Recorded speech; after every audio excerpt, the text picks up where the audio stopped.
কাউকে মানসিক কষ্ট দিচ্ছেন, খুব যত্ন করে দিন যাতে কেউ টের না পায়। তবে নিজেকেও একটু তৈরি করে রাখবেন ভবিষ্যতের জন্য।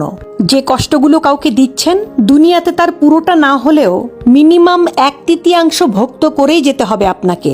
গোলাকার এই পৃথিবীতে আপনার দেয়া কষ্টগুলো ঘুরে ফিরে কিন্তু আপনার কাছেই একদিন না একদিন ফেরত আসবে। আপনি নিজেই আত্ম অনুশোচনায় ভুগতে ভুগতে একটা সময় শেষ করে দিবেন নিজেকে, যা হয়তো আপনার সো কল্ড ইগোর জন্য ওই মানুষটার কাছে ক্ষমাও চাইতে পারবেন না। আমাদের সবার মনে রাখা উচিত, মানুষের দীর্ঘশ্বাস খুব খারাপ হয়। সামনে এগোতে গেলে শেকলের মতো পা জড়িয়ে টেনে ধরে।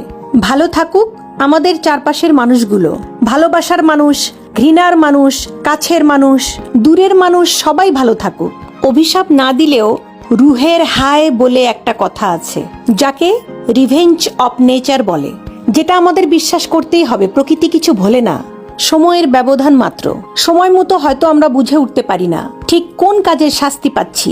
কাউকে কষ্ট দিয়ে, অপমান করে, কাউকে কাঁদিয়ে, কাউকে কথা দিয়ে বেমালুম ভুলে যাই আমরা। কিন্তু মনে রাখবেন, প্রকৃতি কখনো ভোলে না, প্রকৃতি ক্ষমা করে না।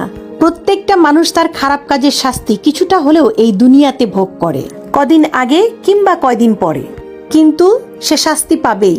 এমনকি এই মুহূর্তে আপনি যার সাথে ইচ্ছাকৃত অন্যায় করে নিজেকে জয়ী ভেবে বেশ ফুরফুরে মেজাজে আছেন, মনের আনন্দে ঘুরে বেড়াচ্ছেন, অপর পাশে সে হয়তো প্রতিবাদ করবে না, কিন্তু তার নীরবতা, কষ্ট থেকে আসা দীর্ঘশ্বাস আপনার সাথে বোঝাপড়াটা সঠিক সময়ে করে নেবে।